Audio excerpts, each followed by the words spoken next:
अनंतकोटी ब्रह्मांड नायक राजाधिराज योगीराज प्रब्रह्म श्री संत सद्गुरू ब्रह्मांड नायक बाळूमामांच्या नावानं चांग भलं, हलसिद्धनाथांच्या नावानं चांग भलं. नमस्कार प्रेमळ भक्तांनो, तुम्हा सर्वांचे पुन्हा एकदा खूप खूप मनापासून स्वागत आहे. भक्तांनो, आजच्या नवीन आणि सुंदर अशा संदेशाला सुरुवात करण्याआधी मी माझ्या ब्रह्मांडाचरणी नतमस्तक होऊन आजच्या सादरीकरणाला सुरुवात करते. भक्तांनो, एका गावात एक गरीब व्यक्ती राहत होता. तो शंकराचा खूप मोठा भक्त होता, म्हणून त्याला सारेजण शिवभक्त महादेव याच नावाने हाक मारत असत. त्याला नंदा नावाची एक बायको होती. ती रोज या शिवभक्ताला शिव्या देत असे, कारण त्याचे कारणही तसेच होते. शंकराच्या भक्तीशिवाय तो अन्य कोणतेच काम करायचं नाही. त्याची बायको रागात येऊन रोज ओरडत बसायची, मी एकटीच काम करू का? संसार करायचा असेल तर काहीतरी काम बिम करावं लागेल की नुसतं ओम नमः शिवाय ओम नमः शिवाय म्हटलं तर पोट भरते का? तिच्या बोलण्याकडे मात्र महादेव दुर्लक्ष करायचा. त्याचे नित्य एकच काम असायचे. रोज सकाळी लवकर उठायचं आणि शिवमंदिर समोरील जागा झाडून स्वच्छ करायचे. त्यानंतर पाणी शिंपडायचे. मग घरी येऊन स्नान करायचे आणि कळशीत पाणी घेऊन मंदिराकडे निघायचं. महादेवाच्या पिंडीला स्वच्छ पाण्याने अभिषेक घालायचा. तोंडाने ओम नमः शिवाय ओम नमः शिवाय जप चालू ठेवायचा. तेल वाती टाकून दिवा लावायचा. घमघमाट असलेली अगरबत्ती लावायचा. चालुक्य घराण्यातील बांधलेली हेमाडपंथी मंदिरं होती. खूपच आकर्षक आणि सुंदर होती. महादेव देखील त्या मंदिराची अगदी उत्तमरित्या देखभाल करत होता. म्हणून तर मंदिर, त्याचा परिसर स्वच्छ आणि सुंदर दिसत होते. श्रावण महिन्यात तर महादेवाचे काम अजूनही वाढायचे.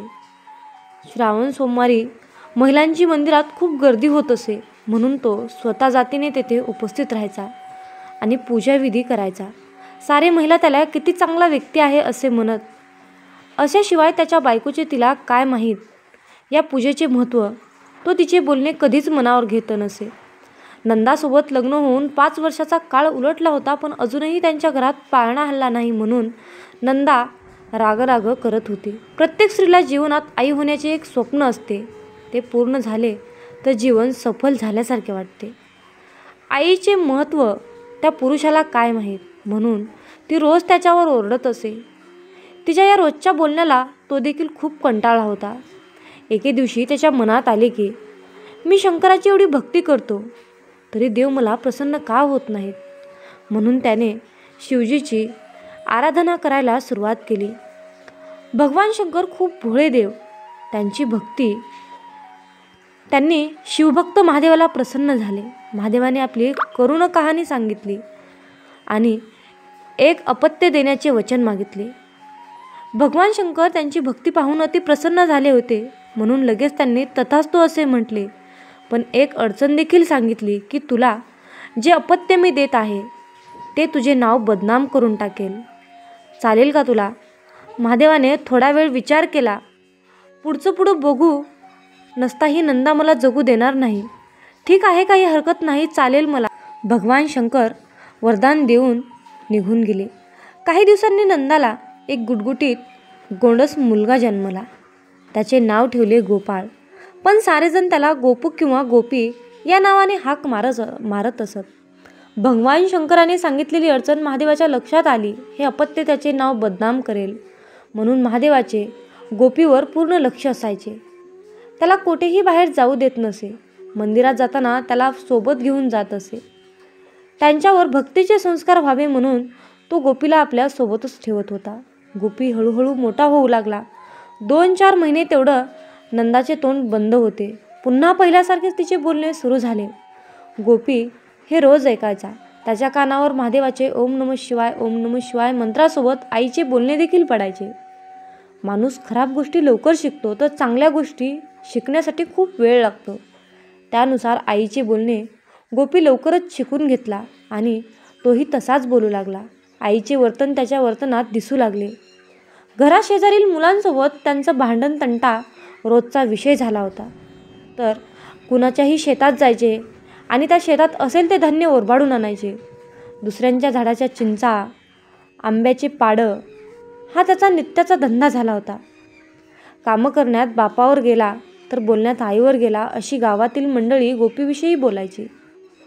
त्याच्या अशा वागण्याने महादेवाचा खूपच परेशान झाले. महादेव खूप परेशान होऊ लागला. तसे देवाने तथास्तु म्हणताना अडचण सांगितली, पण त्यावर काही उपाय मात्र सांगितला नाही. विचार करून मुलाच्या काळजीपायी महादेव दिवसेंदिवस बारीक होत चालला होता. श्रावण महिन्याला सुरुवात झाली होती. पहिल्याच सोमवारी महादेवाच्या मंदिरात बेलफूल वाहण्यासाठी बायकांची खूप गर्दी झाली होती. त्यामध्ये जानकी नावाची एक मुलगी देखील आली होती. गेल्या कित्येक सोमवारी महादेवाने तिला मंदिरात पाहिलं होतं. गोपी देखील त्या जानकीला पाहून खूप खुश होत असे. तो तिला पाहण्यासाठीच मंदिरात येत असे. महादेवाने मोठ्या धाडसाने तिला म्हणाला, जानकी, तू माझ्या गोपीबरोबर लग्न करशील का? यावर ती म्हणाली, तुमच्या या सुसंस्कारी गोपीबरोबर लग्न करण्यापेक्षा मी आयुष्यभर अविवाहित राहीन, पण गोपीसंग लग्न करणार नाही. तिचे बोलणे ऐकून गोपीला देखील ऐकू गेले. महादेव नाराज झाला तसा गोपी देखील नाराज झाला. त्या दिवशी रात्री जानकीच्या स्वप्नात भगवान शंकर आले आणि ते म्हणाले, जानकी, तुझ्या नशिबात गोपी हाच नवरा लिहिलेला आहे. त्याच्यामध्ये सुधारणा करण्याची शक्ती फक्त तुझ्याजवळ आहे. काहीतरी शक्कल लढव आणि गोपीला अक्कल दे. जानकी सकाळी उठली आणि मंदिराकडे पळाली. आज सोमवार नव्हता तरी जानकी मंदिरात का आली असेल म्हणून गोपी देखील मंदिराकडे पळाला. तिने मंदिरात महादेवाला गाठले आणि गोपीसोबत लग्न करण्यास तयार असल्याचे कळवले. गोपी हे ऐकून दुरून ऐकत होता. जानकीने गोपीला आपल्या जवळ बोलावून घेतलं आणि म्हणाली, मी तुझ्यासोबत लग्न करण्यास तयार आहे, पण एका अटीवर. गोपी आतुर झाला होता. तो म्हणाला, कोणती अट? तुझी सारी अट मला मान्य आहेत, बोल लवकर. हे ऐकून जानकीने त्याला अट सांगितली. तुला एक वचन द्यावे लागेल. 1 वर्षभर तू कोणाला त्रास देणार नाहीस. रोज देवळात येऊन तुझ्या बाबांसारखी शंकराची सेवा करावी लागेल. तसेच या काळात तुझी एकही तक्रार येता कामा नये. गोपीने जानकीचे आव्हान स्वीकारले. पुढच्या श्रावण महिन्यापर्यंतचा करार ठरला. गोपीला हे सगळं खूप कठीण चाललं होतं. मात्र जानकीचा चेहरा डोळ्यासमोर आला की तो सारं विसरायचा. त्याच्या वागण्याने सारं गाव अचंबित होऊ लागलं. महादेवाला त्याच्या वर्तनात झालेला बदल म्हणजे भगवान शंकराची कृपा असेल असे मनोमन वाटू लागले. तो सुद्धा मनोभावे शंकराची सेवा करू लागला. पाहता पाहता 8 दिवस 8-10 महिन्याचा काळ उलटला. गोपीच्या वर्तनात आमूलाग्र बदल झाला होता. रोज सकाळी उठून तो देवळात जात असे. तेथील साफसफाई करून स्नान केल्यानंतर पूजा अर्चा करीत असे. आता तर त्याने शेतात जाऊन काम करायलाही सुरुवात केली होती. त्याचे सगळे दुर्गुण हळूहळू दूर होऊ लागले. आषाढ महिन्यात तर त्याने पंढरीची पायी वारी देखील केली आणि विठ्ठलाच्या चरणी लीन होऊन आपल्या गावी परत आला. ठरलेल्या करारानुसार श्रावण महिन्याची सुरुवात होत असताना गोपी आणि जानकी यांचा साखरपुडा झाला. गोपीमध्ये बदल झाला म्हणून जानकी देखील विनाअट त्याच्याशी लग्न करण्यास तयार झाली.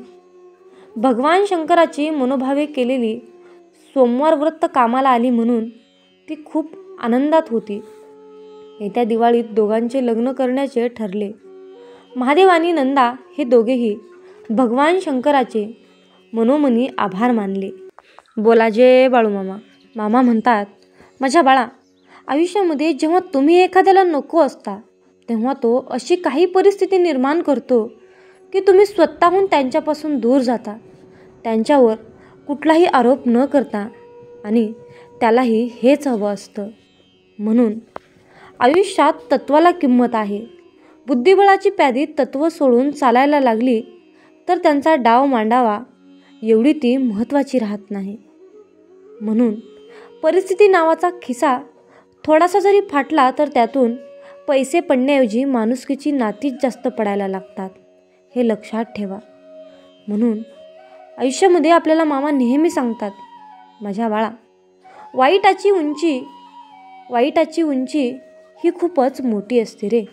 म्हणून आयुष्यामध्ये योग्य लोकांचे हात हातात असतील तर चुकींच्या लोकांचे पाय धरण्याची आयुष्यामध्ये तुमच्यावर कधीच वेळ येणार नाही. म्हणून नेहमी चांगल्या लोकांशी नाते जोडा. तो नवरा लाखोंचा मालक असो, पण जो आपल्या बायकोला मायेचा एक शब्द देऊ शकत नाही तो माझ्या दृष्टीने कर्जात बुडालेला भिकारीच आहे. म्हणून जेव्हा चालायला येत नव्हतं प्रत्येकजण पडू देत नव्हतं. आता चालायला लागलोय तर प्रत्येकजण पाडायच्या प्रयत्नात आहे. अरे बाळा, साखर अंधारात किंवा उजेडात खाल्ली तरी ती नेहमीच गोड गोड लागते रे.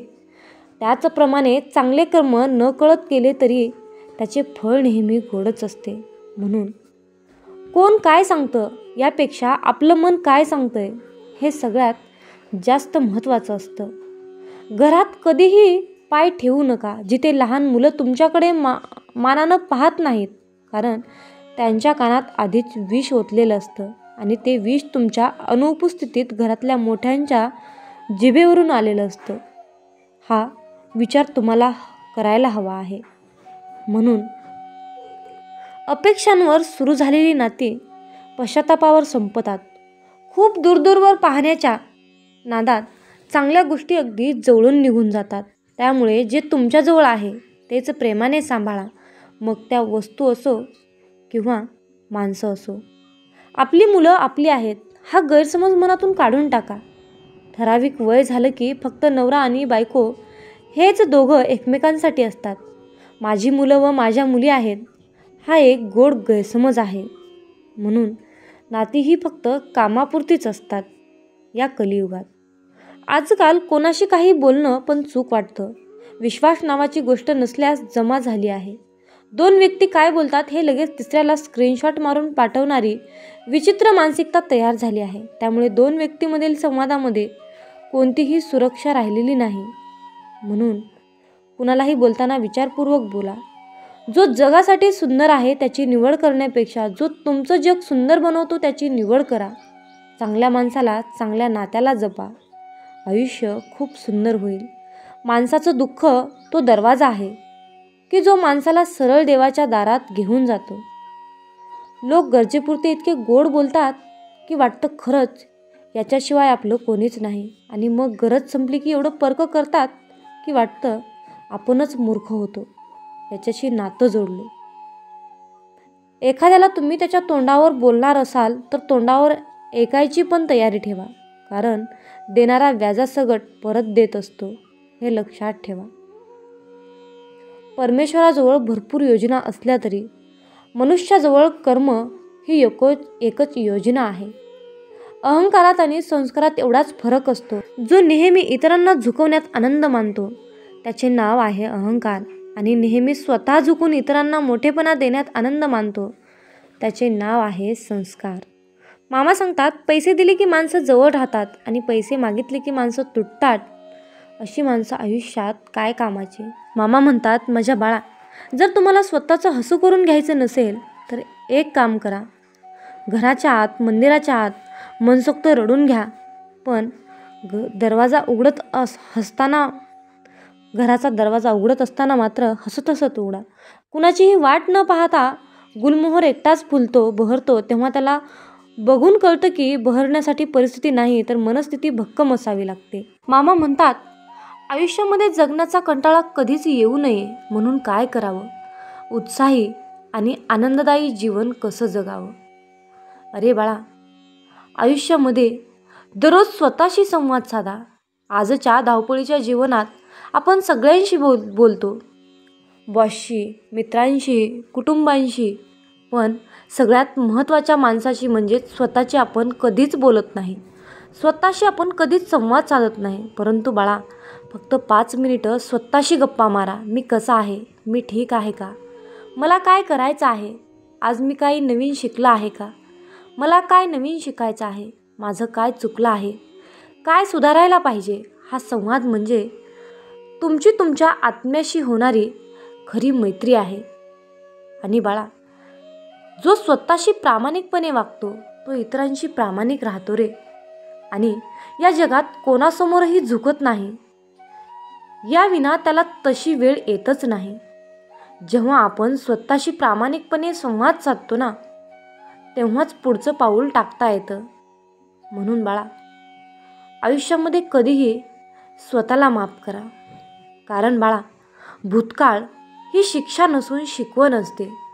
स्वतःला माफ करणं म्हणजे कमकुवत बनणं किंवा स्वतःच्या चुका लपवणं नव्हे रे, तर स्वतःला पुन्हा एक संधी देणं, नव्याने उभं राहण्याची. आयुष्यामध्ये कधी कधी आपण इतकी मोठी चूक करून बसतो ना की आयुष्य संपल्यासारखं वाटतं. पण बाळा, सत्य काय आहे हे तुला माहिती आहे का? आयुष्य कधीच एका चुकीने संपत नाही रे, तर आपण ती चूक विसरून पुढे न गेल्यामुळे ते संपतं. आपण अनेकदा दुसऱ्यांना माफ करत असतो, परंतु स्वतःला माफ करतो का? स्वतःची चूक, अपयश आठवत राहून आपण स्वतःलाच सतत दोष देत राहतो. पण बाळा, स्वतःला दोष देत राहणं म्हणजे हातात तलवार घेऊन स्वतःच्या जखमावरच वार करणं यासारखं असतं रे. म्हणून कधी कधी आपल्याकडून चुका होतात, मोठ्या चुका, ज्या सगळ्या जगासमोर उघड होतात, पण त्या चुकांमुळे आपलं आयुष्य संपत नाही. माझ्या बाळा, आयुष्यामध्ये जो स्वतःला माफ करतो तोच आयुष्यामध्ये पुन्हा पुन्हा उभा राहतो रे. मामा म्हणतात, माझ्या बाळा, चुकांमध्ये अडकून राहू नका. त्या चुकांमधून काहीतरी चांगला धडा घ्या आणि स्वतःला माफ करा. म्हणजे स्वतःवर प्रेम करा. फक्त स्वतःवर प्रेम करणारा माणूसच हे जग जिंकू शकतो. आजपासून स्वतःला एकच वचन द्या, जुन्या चुका आता इतिहासात जमा झाल्या आहेत. यापुढे मी खबरदारी घेईन आणि त्याच चुका पुन्हा करणार नाही. गतकाळात माझ्या हातून झालेल्या चुकांसाठी मी स्वतःला माफ केला आहे आणि आजपासून यशाचा नवीन अध्याय लिहायला सुरुवात करत आहे. स्वतःला माफ करणं म्हणजे भूतकाळाशी युद्ध थांबवणं आणि भविष्याशी मैत्री करणं आहे. म्हणून दररोज कृतज्ञता व्यक्त करा. जे आपल्याकडे आहे त्याचं महत्त्व ओळखणं हीच समृद्ध जीवनाची खरी सुरुवात आहे. तुमच्याकडे जे आहे त्यासाठी आभारी राहा आणि जे हवंय त्यासाठी प्रयत्न करा. मामा सांगतात, एका गरीब माणसाला विचारलं, तुझ्याकडे काय आहे रे? तो म्हणाला, माझ्याकडे काही नाही, परंतु मला पोटभर जेवायला मिळालं आणि माझी छान झोप झाली आणि माझं कुटुंब आनंदी आहे, म्हणजे मी श्रीमंतच आहे ना, आणि त्याबद्दल देवाचा आभारी आहे. मनुष्याचा हा दृष्टिकोन आयुष्य बदलतो. आपल्याकडे किती काय आहे यापेक्षा जे आहे त्यामध्ये आपण किती समाधानी आहोत हे यशाचं खरं मोजमाप असतं. जेव्हा कधी असं वाटतं आयुष्यात काहीच चांगलं घडत नाही, तेव्हा डोळे मिटा आणि स्वतःला आठवा की दररोज काहीतरी चांगल्या गोष्टी न सांगता आपल्या वाट्याला येतात. त्यासाठी धन्यवाद म्हणा, कारण ज्या मनात कृतज्ञता असते तिथे नाराजी टिकत नाही आणि अशा मनात यश आपोआप नांदतं. मामा सांगतात, दररोज शरीराची हालचाल करा. दररोज शरीराची नियमित हालचाल करा. आपण घवघवीत यश, पैसा, मोठं घर, गाडी याची स्वप्ने पाहतो. हे सगळं मिळालं पण शरीर साथ देत नसेल तर, साधा सर्दी खोकला जरी झाला तरी मन विचलित होतं. मग जर शरीर दुर्बल असेल तर आयुष्याची लढाई कशी जिंकणार? तुमचं शरीर हे मंदिर आहे. त्याची पूजा शारीरिक हालचालीने म्हणजेच व्यायामाने होते, तर नाश आळशीपणाने होतो. आज अनेक लोक कमी वयातच ब्लड प्रेशर, शुगर, पाठदुखी, वजनवाढ आणि मानसिक थकवा यांना बळी पडत आहेत, कारण दररोज शरीराची हालचाल हवी असते तशी होत नाही. शरीर चालेल तर स्वप्नही धावत येतील. शरीर थांबलं तर यशापर्यंतचा प्रवास अर्धवट राहील. माझ्या बाळा, तुमच्या आवडतं संगीत आहे का? कधी मनात विचारांचं गोंधळ असतो, विचारांचं जाळं असतं आणि आपण शांतता शोधत असतो. अशा वेळी एकच गोष्ट आपल्या मनाला स्थिर करू शकते, आपलं आवडतं संगीत. संगीत म्हणजे काय? संगीत म्हणजे शब्दाशिवाय बोलणं, भावना व्यक्त करण्याचं माध्यम. कधी सुंफी संगीत, कधी भजन, तर कधी गाणी, कधी शांत संगीत. जसा मूड असेल तसं संगीत त्याचं प्रतिबिंब होतं. संगीत म्हणजे उपचार. ते अश्रूंना वाट मोकळी करून देतं आणि हास्याला हळूच परत आणतं. एखादं जुनं गाणं तुमच्या बालपणीच्या आठवणी ताज्या करतं, तर एखादी धून तुम्हाला गंभीर बनवते. हे सगळं सांगावं लागत नाही, मन आपोआप ओळखतं. परंतु बाळा, जेव्हा तुम्हाला असं वाटतं की शब्द अपुरे पडत आहेत, तेव्हा संगीत तुमचं मन मोकळं करतं. दररोज काही मिनिटं फक्त स्वतःसाठी तुमचं आवडतं संगीत ऐका. डोळे बंद करा आणि सगळ्या चिंता बाजूला ठेवा आणि त्या धूनमध्ये हरवून जा. ते संगीत तुम्हाला आठवण करून देतं की हे जगणं केवळ धावपळ नाही, ती अनुभवण्याची एक कला आहे. म्हणून निसर्गात वेळ घालवा. आपण खूप काळापासून झाडांपासून, आकाशांपासून आणि मोकळ्या हवेपासून आणि पावसापासून दूर गेलोय. आपण मोबाईल आणि सोशल मीडियामध्ये सुख शोधायला लागलो आहोत. पण खरं समाधान मोबाईलमध्ये नाही, तर निसर्गाच्या सानिध्यात आहे. माझ्या बाळा, एकदा नुसतं झाडाखाली बसून तर बघ, ते सगळं सांगेल तुम्हाला. निसर्ग प्रश्न विचारत नाही रे, परंतु तो उत्तर मात्र नक्कीच देतो. जेव्हा तुम्ही निसर्गात हरवतात तेव्हा. मामा सांगतात, डिजिटल डिटॉक्स करा. मोबाईलच्या स्क्रीनमध्ये मन अडकून जातं. अनेक नोटिफिकेशन येतात, मेसेज येतात, पण समाधान मिळत नाही. रोज काही वेळ फक्त स्वतःसाठी ठेवा, मोबाईलशिवाय आणि सोशल मीडियाशिवाय जगण्यासाठी. माझ्या बाळा, एखादं नवीन कौशल्य शिका. आपण जेव्हा काहीतरी नवीन शिकतो तेव्हा वय, परिस्थिती, मर्यादा सगळं काही झुगारून देतं. आपल्यातला जिवंतपणा पुन्हा जागा होतो रे. शिकणं म्हणजे काय, तर स्वतःच्या मर्यादा ओलांडणं. शिकणं थांबलं की जग बदलत जातं आणि जेव्हा आपण नवीन काहीतरी शिकतो तेव्हा उत्पन्नाचे नवीन मार्ग निर्माण होतात. लहान ध्येय ठरवा आणि पूर्ण करा. मोठ्या स्वप्नांचं वजन अनेकदा खचवून टाकतं, परंतु छोट्या छोट्या यशाचं समाधान ते वेगळंच असतं. छोट्या यशामधून मोठं आयुष्य उभं राहतं. प्रत्येक पाऊल छोटं असो, पण योग्य दिशेने टाकलं गेलं पाहिजे. मामा सांगतात, माझ्या बाळा, आयुष्यामध्ये इतरांना मदत करा. जगण्याचा कंटाळा येतो कारण आपण सतत माझं, माझ्यासाठी, माझंच याच गर्दीत अडकून राहतो. पण खरं समाधान तेव्हा वाटतं जेव्हा आपण म्हणतो, एखाद्या गरजू व्यक्तीला कपडे देणं, भुकेल्या माणसाला अन्न देणं, समोरील व्यक्तीला फक्त कसा आहेस असं विचारणं, इतकंही पुरेसं असतं. स्वतःसाठी जगणं हे अस्तित्व आहे, परंतु इतरांसाठी जगणं म्हणजे आयुष्य आहे. जेव्हा तुम्ही इतरांच्या चेहऱ्यावर हसू आणता तेव्हा जीवनाचं सार्थक झाल्यासारखं वाटतं. म्हणून आयुष्यामध्ये स्वतःला समाजाशी जोडून ठेवा. अनेकदा आपण गर्दीत असूनही एकटे असतो, कारण आपलं म्हणणं ऐकून घेणारा कोणीच नसतो किंवा आपण इतरांचे म्हणणे ऐकून घेत नाही. मामा सांगतात, नातं टिकवायचं असेल तर संवाद जपायला हवा. एखाद्या व्यक्तीशी प्रामाणिकपणे गप्पा मारा. आई बाबांशी शांतपणे बोला आणि त्यांचं म्हणणं ऐकून घ्या. तसेच एखाद्या जुन्या मित्राला कॉल करा. यामुळे तुमचं मन एकमेकाशी जुळतील आणि नातं टिकून राहील. जुन्या आठवणीमध्ये रमू नका. काही गोष्टी मनात खोलवर रुतून बसतात, परंतु बाळा, एक गोष्ट लक्षात ठेव, तुम्ही त्या गोष्टींमध्ये अडकून पडायचं नाही, तर गतकाळातील गोष्टीमधून काहीतरी नवीन शिकून पुढे जायचं असतं. एखादा दुःखद प्रसंग तुम्हाला सतत आठवत असेल तर एका कागदावर लिहून काढा. नंतर तो कागद फाडा आणि जाळून टाका. त्या जळणाऱ्या अग्नीमध्ये दुःखही जळून जाईल आणि धुरासोबत हवेमध्ये विरून जाईल. हा उपाय साधा वाटत असला तरी एकदा करून बघा आणि तुम्हाला काय फरक जाणवतो ते अनुभवा. तुम्हाला तुमचं मन हलकं झाल्याचा अनुभव येईल. मामा म्हणतात, आयुष्यामध्ये हास्य आणि विनोदाला जागा द्या. तुमच्या मनावर मळत जमले का, तर मग खळखळून हसा. हास्य हा औषधाचा सर्वात स्वस्त आणि परिणामकारक डोस आहे. लहान मुलांचा खेळ बघा, एखादा विनोदी व्हिडिओ बघा आणि आवडला तर बेंबीच्या देठाला कळ लागेपर्यंत खळखळून हसा. हसणं म्हणजे काळोखात दिवा लागण्यासारखं आहे. अरे बाळा, सकाळचा सूर्यप्रकाश अनुभवा, कारण सूर्यप्रकाश म्हणजे फक्त प्रकाशच नाही, तो नव्या सुरुवातीचा आशीर्वाद आहे.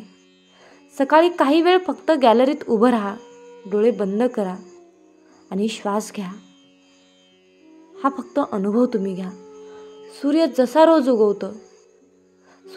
रोज उगवतं तसं आपणही रोज नव्याने उगवू शकतो आणि समाजातील अंधकार दूर करू शकतो. म्हणून बाळा, स्वतःसाठी वेळ ठेवा. सगळ्यांसाठी झिजता झिजता तुम्ही स्वतःचं अस्तित्व विसरून जाता का? मग थांबा आणि स्वतःसाठी एक कप चहा घ्या. नसेल आवडत तर स्वतःच्या आवडीचं काहीतरी घ्या. महिन्यातून एक दिवस स्वतःसाठी राखून ठेवा. फक्त तुमच्यासाठी. या दिवशी सर्व कामं बाजूला ठेवून तुम्हाला जे आवडेल ते करा. सिनेमा बघा, पुस्तक वाचा, झोप काढा, जे वाटेल ते करा. परंतु बाळा, आयुष्यामध्ये जेव्हा तुम्ही स्वतःसाठी वेळ देता ना, तेव्हाच समाजाला काहीतरी चांगले देऊ शकता. म्हणून बाळा, सकारात्मक लोकांशी नातं ठेवा. आयुष्यामध्ये काही लोक भेटले की मन हलकं होतं. काहींना भेटून असं वाटतं हेच आपलं घर आहे. अशा लोकांना आपल्या आयुष्यात महत्त्वाचं स्थान द्या आणि नकारात्मकतेपासून अंतर ठेवा. तुमच्या आयुष्यात एक तरी अशी व्यक्ती असेल ज्यांचं बोलणं ऐकल्यावर मन हलकं होतं. त्यांच्याशी संपर्क वाढवा. आयुष्यामध्ये छोट्या क्षणाचा आनंद घ्या. अरे बाळा, जीवनातील प्रत्येक क्षण अमूल्य असतो. फक्त आपल्याला त्याचं भान राहत नाही. गरम गरम चहा, पावसातील गारवा, मातीचा सुगंध, आईच्या हाताच्या पोळीचा तुकडा, या सगळ्यांमध्ये आनंदाचं खरं रूप दडलेलं आहे. आनंद फक्त मोठ्या गोष्टीमध्ये नसतो रे, तो छोट्या क्षणाच्या मिठीतही असतो. म्हणून वर्तमानात जगा.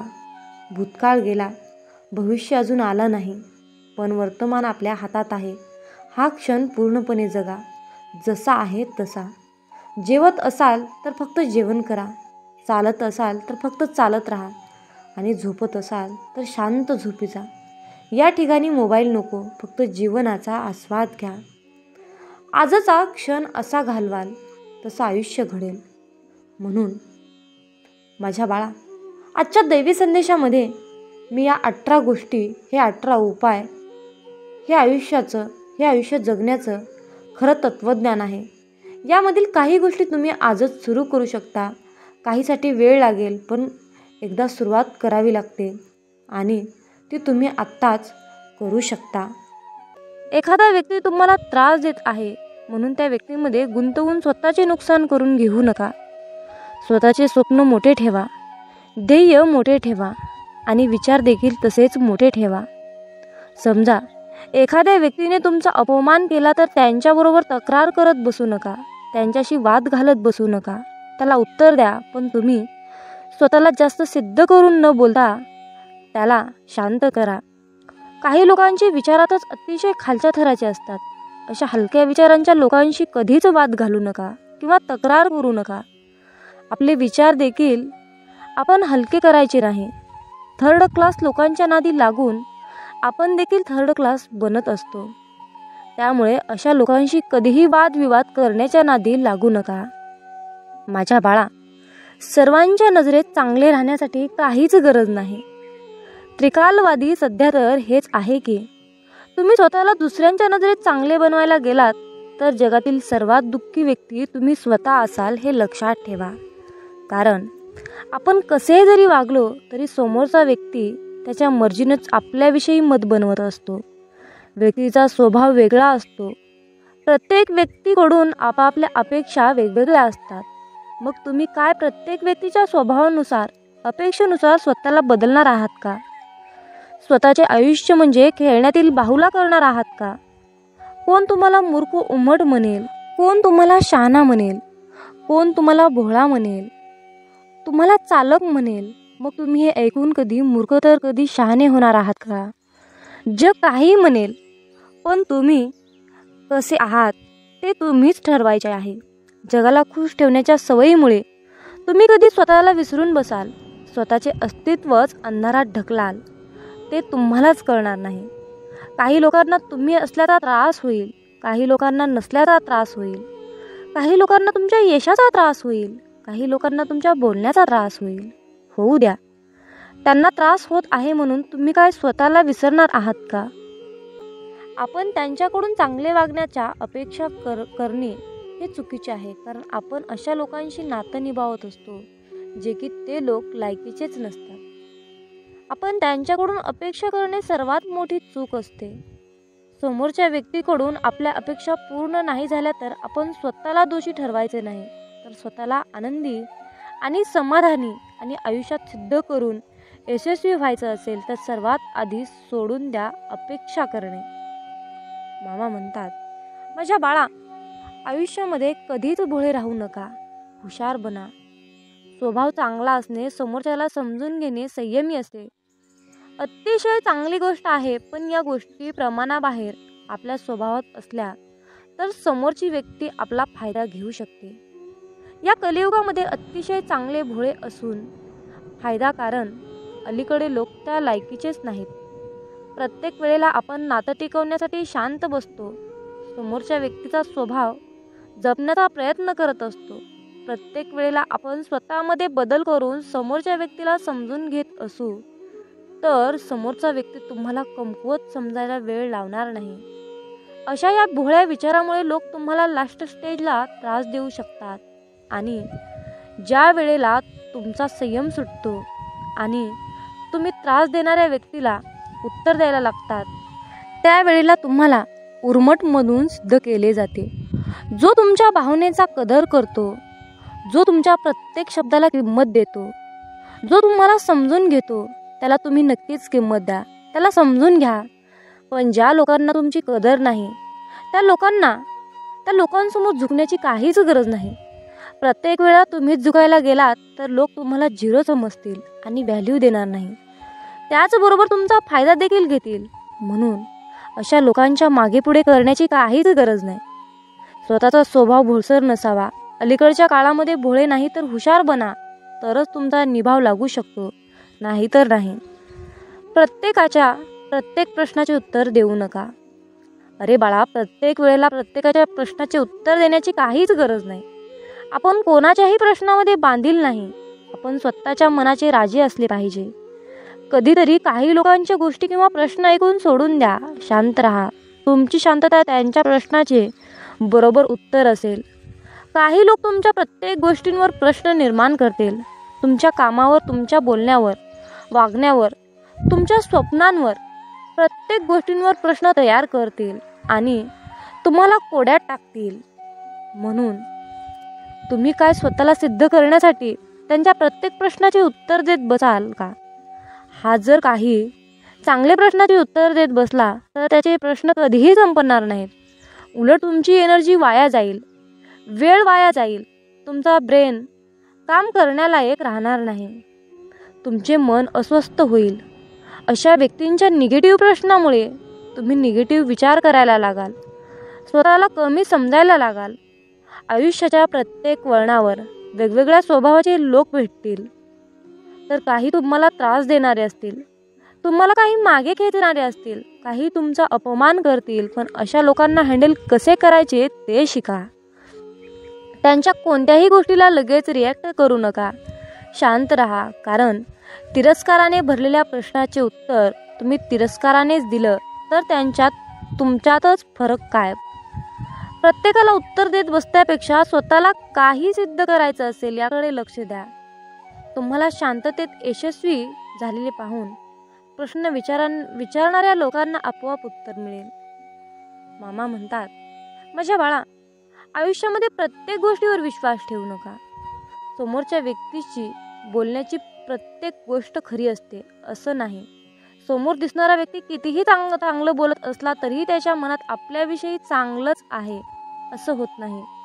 अलीकडच्या काळामध्ये माणसं तोंडावर एक बोलतात आणि पाठीमागे एक बोलतात. आपल्याशी वागायचं एक आणि मनात उद्देश असतो एक. आपल्या पुढे गेलेल्या लोकांना पाहवत नाही. ते आपल्याला मागे खेचण्यासाठी आपल्याशी चांगलं वागण्याचा मुखवटा घालत असतात. त्यामुळे प्रत्येकावर विश्वास ठेवून आपली फसवणूक आपण करून घ्यायची नाही. प्रत्येक माणसाच्या बोलण्याची पद्धत ओळखायला शिकली पाहिजे. काही लोक तर इतकी स्वार्थी असतात की त्यांचा स्वार्थ साधेपर्यंत असते. आपल्याशी खूप चांगलं वागतात, आपल्या मनात शिरतात, आपल्याला खूप चांगल्या गोष्टी शिकवतात, सांगतात आणि त्यांचे आपल्याकडून काम झाले, मतलब निघाला की आपल्यापासून दूर निघून जातात. आपल्याला ओळखायला सुद्धा तयार होत नाहीत. मुखवटा घातलेली लोक ओळखायला शिका. काही लोक आपल्याशी चांगलं बोलत असतात, आपल्या चांगल्याच गोष्टी आपल्याला सांगत असतात, कारण त्यांना आपल्याला गोड बोलून शिक्षा द्यायची असते. या लोकांना फक्त आपले नुकसानच झालेले बघायचे असते, त्यामुळे ते लोक चांगलं वागण्याचा दिखावा करत असतात.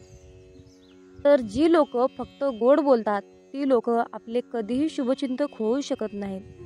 खरं तर जी लोक आपल्याला आपल्या चुका समजून सांगतात ती लोक आपली शुभचिंतक असतात, हे समजून घेण्याची गरज आहे. त्यामुळे समोरच्या व्यक्तीवर विश्वास ठेवण्या अगोदर स्वतःच्या मनाला पटतंय का ते बघा.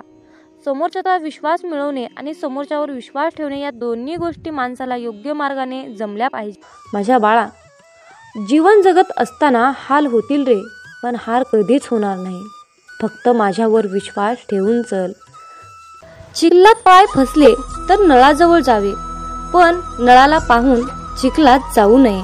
त्याचप्रमाणे जीवनात वाईट परिस्थिती आली तर पैशाचा वापर करावा, परंतु पैसा पाहून वाईट काम करू नये. म्हणूनच म्हणतात, समजून घ्यावे जीवनाचे बारकावे, समजून घ्यावे जीवनाचे बारकावे. अंधार तिथे दीप पाजळावे, अंधार तिथे दीप पाजळावे.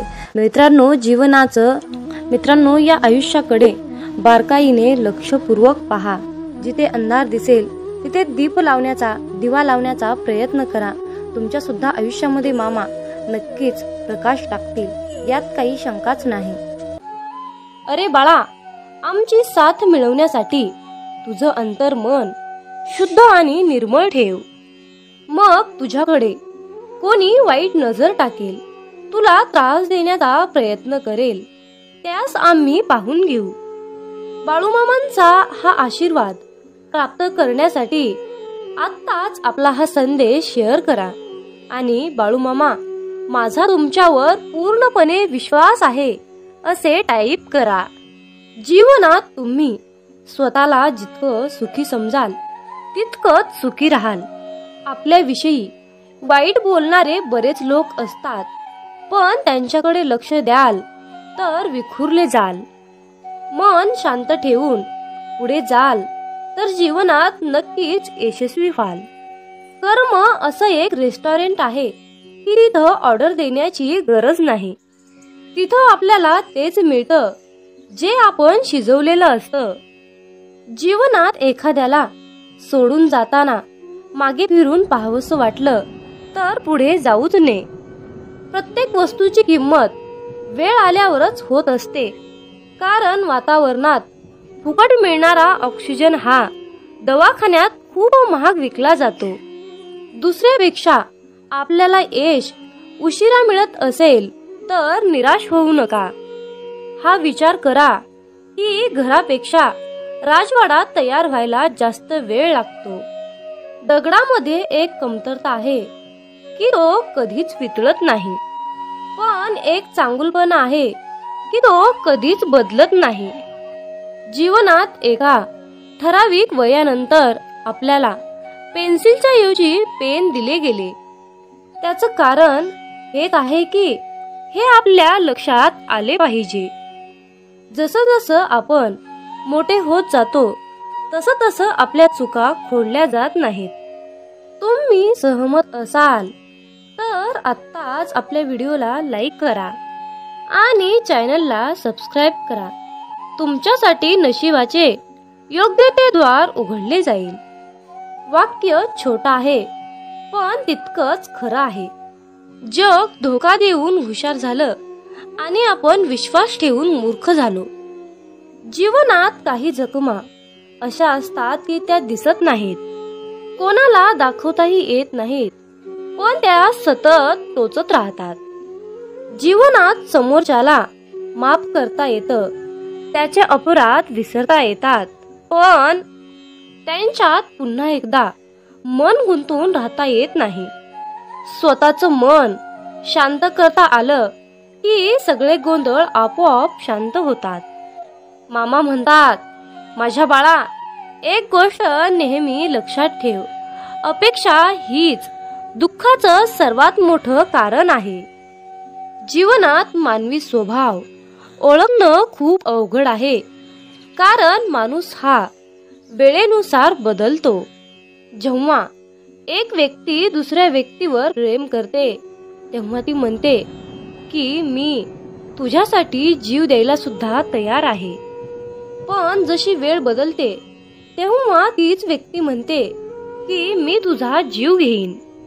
त्यामुळे लक्षात ठेवा की सर्व काही बदलणार आहे आणि बदल ही एक शाश्वत गोष्ट आहे.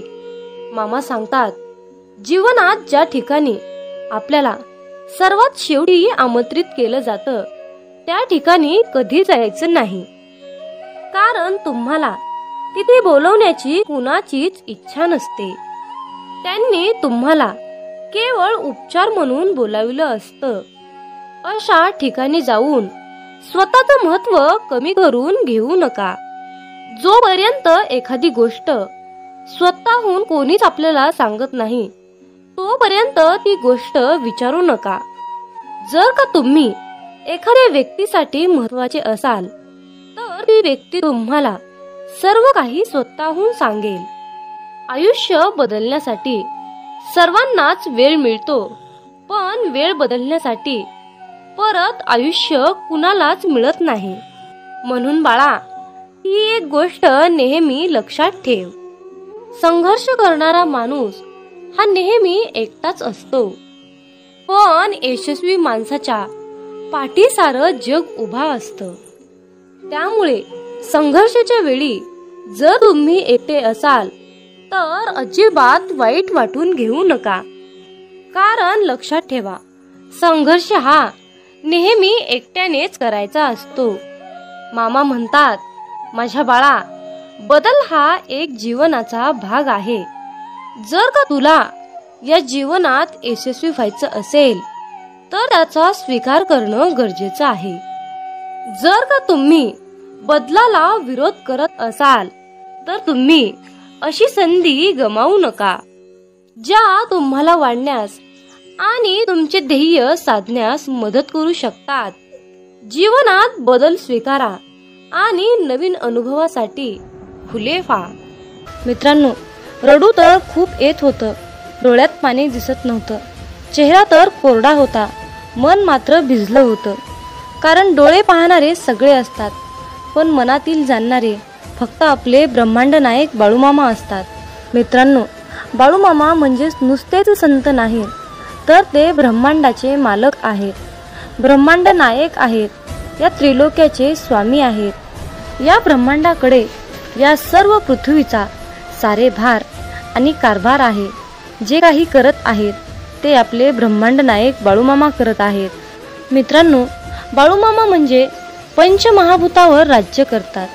पंचमहाभूत म्हणजे आकाश, जल, अग्नी, वायू, पृथ्वी या पंचमहाभूतावर मामा राज्य करतात. मामांच्या आज्ञेशिवाय झाडाचं पान सुद्धा हलत नाही हे निश्चित आहे. इतकी मामांमध्ये ताकद आहे, इतकी मामांची प्रचंड आघात शक्ती आहे आणि या शक्तीची, या ब्रह्मांडाची सेवा करण्याचे परम भाग्य आपल्याला मिळाले आहे. त्यामुळे आपण खूप नशीबवान आहोत. मित्रांनो, जीवनात एक गोष्ट लक्षात ठेवा, जेव्हा आपल्या हातून पटापट चांगले काम घडू लागतात, प्रत्येक कामामध्ये यश येते, तेव्हा मनाला समजून जा की ही किमया, ही लीला आपल्या मामांची आहे. आणि इतरांना त्रास झालेला पाहून जर तुमचं मन दुःखी होत असेल तर लक्षात ठेवा, आपले मन मामामय होत आहे, मामांच्या चिंतनात रमत आहे. आपला देह संपूर्ण आपण मामांच्या चरणी समर्पित केला आहे, असा मामा तुम्हाला संदेश देत आहेत. मित्रांनो, आयुष्यात सुख दुःख हे कालचक्र नेहमी फिरतच असतं. मामांची सेवा केली म्हणून आयुष्यामध्ये दुःख येणार नाही असं काही नाही बरं, पण आयुष्यामध्ये दुःख तर येतच, कारण आयुष्यामध्ये सुख येणं, दुःख येणं हा आपला प्रारब्धाचा भाग आहे. पण आपण मामांची सेवा केली म्हणून आयुष्यात दुःख येणार नाही असं काही नाही. तर मामांना साकडं घालत असताना मामांना असं साकडं घाला की बाळू मामा, या संकटातून बाहेर पडण्यासाठी मला शक्ती द्या, बळ द्या आणि तुमचा आशीर्वादाचा हात सदैव माझ्या डोक्यावर राहू द्या. मी कसल्याही कितीही मोठ्या संकटातून सहजपणे बाहेर पडेन असा तुम्ही मामांनाच विश्वास दाखवा. कारण फक्त मित्रांनो, भोग हा भोगूनच संपवावा लागतो आणि तो आपलं प्रारब्ध आहे हे लक्षात ठेवा. आणि सर्वात महत्त्वाची गोष्ट म्हणजे तुमच्या आयुष्यामध्ये सुख आलं म्हणून मामांना विसरून जाऊ नका आणि दुःख आलं म्हणून निराश होऊ नका. आयुष्यामध्ये दुःख आलं तर पदोपदी मामांना साकडं घाला, पदोपदी मामांना हाक मारा. मामा सदैव तुमच्यासाठी कसल्याही वेळी कितीही संकटाच्या काळी मामा तुमच्यासोबत आल्याशिवाय राहणार नाहीत हे लक्षात ठेवा आणि मामांवर तितकाच अटळ विश्वास ठेवा. मामा म्हणतात, माझ्या बाळा लक्षात ठेव, तू चांगलं काम करताना मी तुझ्या सोबत आहे आणि तू वाईट काम करताना मी तुला पाहत आहे. तुम्हाला ही प्रचिती तेव्हाच मिळेल जेव्हा तुम्ही मामांचे नामस्मरण कराल. आयुष्यात एकदा इतका मोठा पाऊस पडावा की माणसातील इगो अहंकार पूर्णपणे वाहून जावा. आयुष्यात एकदा इतकं कडक ऊन पडावं की जवळच्या सावलीचं महत्त्व कळावं आणि ते महत्त्व कळाल्यावर आपल्या जीवनाचं महत्त्व कळावं. आयुष्यात पुन्हा एकदा शाळा अशी भरावी की प्रत्येकाला प्रत्येकाचे बालपण कायम लक्षात राहावे आणि आपण शाळा शिकत असताना भरपूर काही अनुभव घेतो आणि त्यातून पुढे प्रेरणादायीने पुढे शिकत जातो आणि मग मोठेपणी सर्व काही आपल्याला प्राप्त करून घेण्यासाठी त्या सर्व गोष्टी आठवाव्या लागतात. आयुष्यात असे जगावे की आपले जगणे पाहून इतरांना सुद्धा जगण्याची मोज कळाली पाहिजे, जीवनाचे महत्त्व कळाले पाहिजे. मामा सांगतात, माझ्या मुला आयुष्यात जर तू माणसं ओळखायला शिकलास तर तुला आयुष्यामध्ये यशस्वी होण्यापासून श्रीमंत होण्यापासून कोणीही वाचवू शकणार नाही किंवा कोणीही अडवू शकणार नाही. जीवनात माणसं ओळखणे हा सर्वात मोठा आणि कठीण मुद्दा आहे. जेव्हा तुम्ही माणसं ओळखायला शिकाल तेव्हाच तुमचं आयुष्य प्रगतीच्या दिशेने वाटचाल करेल. मित्रांनो, आयुष्यात स्वप्न पाहणे हे सुद्धा तितकेच महत्त्वाचे आहे. भूतकाळात फिरता येतं, भविष्यात डोकावता येतं आणि आपण पाहिलेले स्वप्न अपूर्ण राहिल्यास आपलं मन निराश होतं आणि वाचा बंद होते. मित्रांनो, आयुष्यात जर तुम्ही भगवंताचे नामस्मरण सोडले तर तुमच्या जीवनाला काहीही अर्थ उरणार नाही. म्हणून कसलीही परिस्थिती आली तर भगवंताचे नामस्मरण सोडू नका. मित्रांनो, संकल्प ही खूप मोठी शक्ती आहे. जर तुमची इच्छा खूप कठोर मनापासून आणि प्रबळ असेल तर संकल्प ती इच्छा तुमची स्वतःकडे खेचण्याचा प्रयत्न करतो. मित्रांनो, मामा म्हणतात, आयुष्यात आनंद देणाऱ्या माणसांना आशीर्वादाचं व्याज मिळत असतं आणि वेदना देणाऱ्या माणसांना तळतळाटाचे हप्ते भरावे लागतात हे लक्षात ठेवा. म्हणून मामा म्हणतात, जर तुम्ही एखाद्याला हसवलं, जी व्यक्ती आयुष्यामध्ये खूप दुःखी आहे, जीवन जगण्याची अपेक्षा त्याने सोडली आहे आणि तुम्ही जर त्याला या सुंदर छोट्याशा जीवनाचे महत्त्व समजावून सांगितले, त्याच्या चेहऱ्यावर तुम्ही हास्य आणून ठेवलं तर तुम्हाला आयुष्यामध्ये वेगळं पुण्य कमवण्याची गरज नाही हे लक्षात ठेवा. परंतु त्याच उलट जर तुम्ही एखाद्याबद्दल वाईट बोलत असाल, एखाद्याचे वाईट चिंतत असाल, एखाद्याचे काहीतरी आयुष्य धोक्यात आणत असाल, एखाद्याचे नुकसान करत असाल, एखाद्याला खूप त्रास देत असाल, एखाद्याचे बोलून त्याचे मन दुखावत असाल तर तुम्हाला आयुष्यामध्ये कधीच तुमच्यावर मामांची कृपा होणार नाही हे लक्षात ठेवा. जर तुम्ही कुठल्याही कामामध्ये अप्रामाणिकपणा, चोरी करणे, लबाडी करणे, कुणाला तरी त्रास देणे, जर तुम्ही असं करून माझ्याकडे प्रार्थनेची इच्छेची अपेक्षा करत असाल तर माझा आशीर्वाद तुला कधीही प्राप्त होणार नाही हे लक्षात ठेव. म्हणून कुठलंही काम करत असताना त्या कामामध्ये प्रामाणिकपणा ठेव. तू 4च पैसे कमव पण प्रामाणिकपणे अगदी कष्टाचे कमव.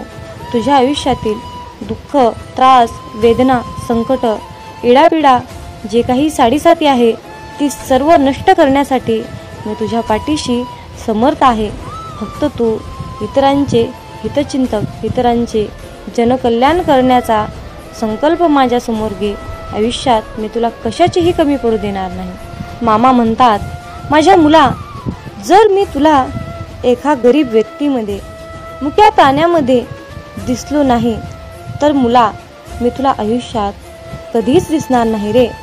पण जर मी तुला मुक्या प्राण्यात दिसलो, गरिबात दिसलो, वृद्ध व्यक्तीमध्ये दिसलो, निराश व्यक्तीमध्ये मी तुला दिसलो तर माझा आशीर्वाद सदैव तुझ्या पाठीशी राहील रे मुला. म्हणून तर जीवन जगत असताना मुक्या प्राण्यांच्या भावना कळायला पाहिजेत. वृद्ध व्यक्तींना मदत केली पाहिजे. तानेला भुकेला ओळखता आला पाहिजे. गोरगरिबांना दान केले पाहिजे. जर तुम्ही असे कराल तर बाळूमामांचा आशीर्वाद सदैव तुमच्या पाठीशी राहील. आणि त्याचबरोबर मामांकडे प्रार्थना करत असताना अगदी सर्वांसाठीच प्रार्थना करा. मामांना म्हणा की हे ब्रह्मांड नायक बाळूमामा, आधी सर्वांचं कल्याण करा, सर्वांचं चांगलं करा, सर्वांच्या इच्छा पूर्ण करा आणि मग शेवटी सर्व सुखी असल्यानंतर माझ्या इच्छा पूर्ण करा. आयुष्यात यशस्वी होण्यासाठी मला तुम्ही मार्गदर्शन द्या, योग्य मार्गावर जाण्यासाठी मला तुम्ही सद्बुद्धी द्या. अशा प्रकारे बाळूमामांना तुम्हाला प्रार्थना करायची आहे. आणि जर तुम्ही बाळूमामाकडे प्रार्थना केली की बाळूमामा माझंच कल्याण करा, माझ्याच इच्छा पूर्ण करा, माझंच सर्व काही व्यवस्थित राहू द्या असं म्हणाल तर तुमच्या इच्छा कधीच यशस्वी होणार नाहीत आणि आयुष्यात तुम्ही कधीही श्रीमंत बनणार नाही. हे लक्षात ठेवा. हा बाळूमामांच्या सेवेचा, हा ब्रह्मांडाचा नियम आहे. हे आजच्या दैवी संदेशातून तुम्हाला हेच सांगणं अत्यंत गरजेचं होतं. माझ्या मुला, आयुष्यात यशस्वी होण्यासाठी, चांगल्या मार्गाने जाण्यासाठी, संपत्ती, पैसा, आशीर्वाद प्राप्त होण्यासाठी आज माझा तुझ्यावर आशीर्वादाचा वर्षाव होत आहे. आजचा हा बाळूमामांचा संदेश शेवटपर्यंत ऐकल्याबद्दल धन्यवाद. मग बोला बोला बाळूमामांच्या नावानं चांग भलं.